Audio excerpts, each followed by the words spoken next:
Welcome to the Autistic Me podcast. I am Christopher Scott Wyatt, speaking as the Autistic Me. Our next episode will be something special, as I'm joined by the quirky, witty, caffeinated, and bearded Australian media personality, Ben Sorensen.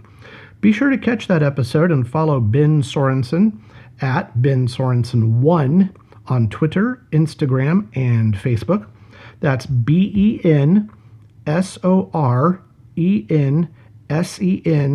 and the number 1 on social media.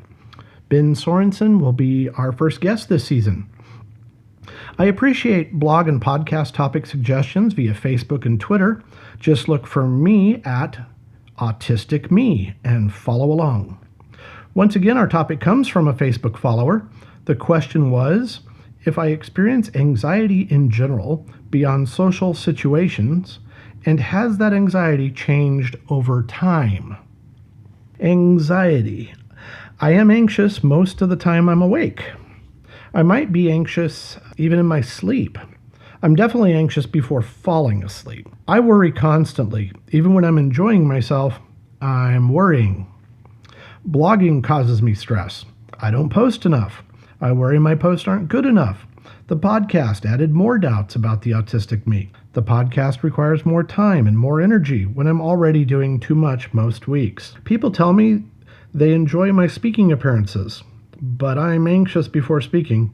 I worry about everything, waiting for the audience to realize I have nothing valuable to share. Teaching causes significant anxiety.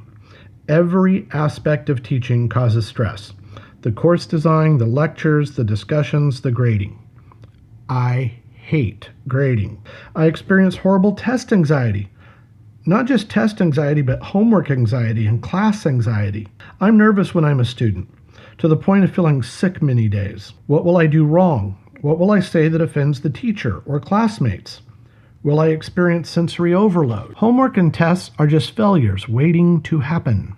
The anxiety is why I check and double check, no, triple check my work. I hate the test anxiety, but it also turns out to be an advantage.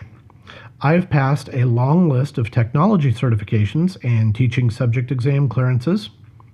Each and every time, I've been certain I failed miserably, and consistently I score in the top 10% or better. Sometimes I've scored in the top 1 or 2%, yet for the weeks between taking the tests and receiving my scores, I was certain the report would be bad news. My self-doubt and insecurities lead to severe imposter syndrome. Whatever I am doing, I anticipate failure and disappointment. The most difficult choice we've made is to become parents. Can 2 anxious, self-doubting perfectionists be good parents? Parenting is one anxiety-inducing day after another. I love being a parent. I hate worrying if we're making the right choices for our daughters. I don't want our daughters to always feel this sense of dread that I have. Positive people do better in life. A positive extrovert ends up successful. A negative introvert ends up a hermit, suffering from analysis paralysis. Optimists seem lucky to me, or ignorant.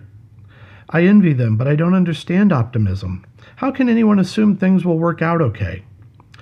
To answer the Facebook follower's question, I should have changed over time. I should have stopped pursuing several of my goals. I should have stopped pushing forward towards one failure after another. Passing courses and passing exams hasn't led to a career in teaching.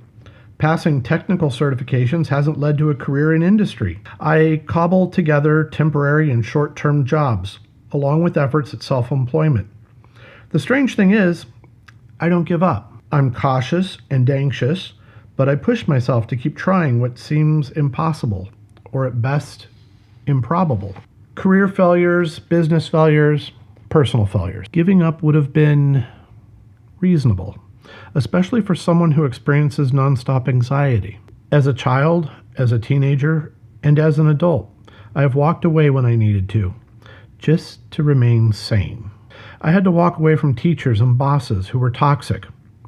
I've had to protect myself, and that has led to what others might consider failure. But I don't quit. I don't surrender to the anxiety. Everything I do requires facing the anxiety and pushing it aside. When I was little, I was so anxious at night that I would wrap myself up like a mummy in my sheets. I worried about everything.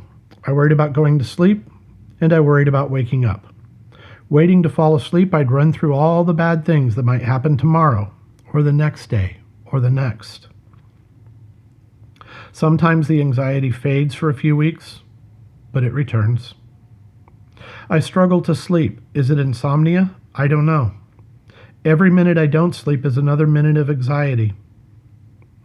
Too many autistics I know feel the same gnawing, exhausting anxiety. The anxiety can lead to depression.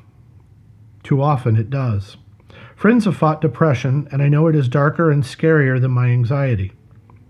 I'm afraid of depression. The anxiety that I might be depressed would compel me to seek help. How ironic is it that anxiety protects my physical and mental health?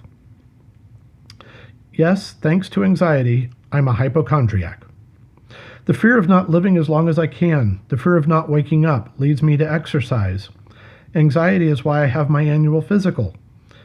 It is why I monitor my blood sugar and take my prescribed medications. I want to wake up for many years to come. When I wake up, I still feel the anxiety. I still worry about what will go wrong that day. The anxiety does not vanish. Throughout the years, I beat the anxiety by convincing myself there was always at least a slight chance of something good in my life. In the mornings, I am glad to wake up in a nice house with my wife and children nearby. The anxiety doesn't matter because I cannot let it matter too much. I have too many good things in my life to let the anxiety win. Anxiety haunts me, yes. It causes the good moments to fade quickly, but there are good moments. And those good moments keep me pushing ahead, day after day. As I mentioned at the start of this podcast, I recently talked to Ben Sorensen, and we'll post that podcast next. The hours I spent chatting with Ben were an example of the good things in my life. The opportunity to meet Ben came through the Autistic Me podcast and the blog. The same podcast and blog I worry might not be good enough. That's the anxiety of being the autistic me. Remember that we are on Facebook. My wife and we monitor the Autistic Me there. At Autistic Me on Twitter. And of course, we have the Autistic Me blog, which is easy to find using Google or Bing. I am Christopher Scott Wyatt, speaking as the Autistic Me. Thank you for listening.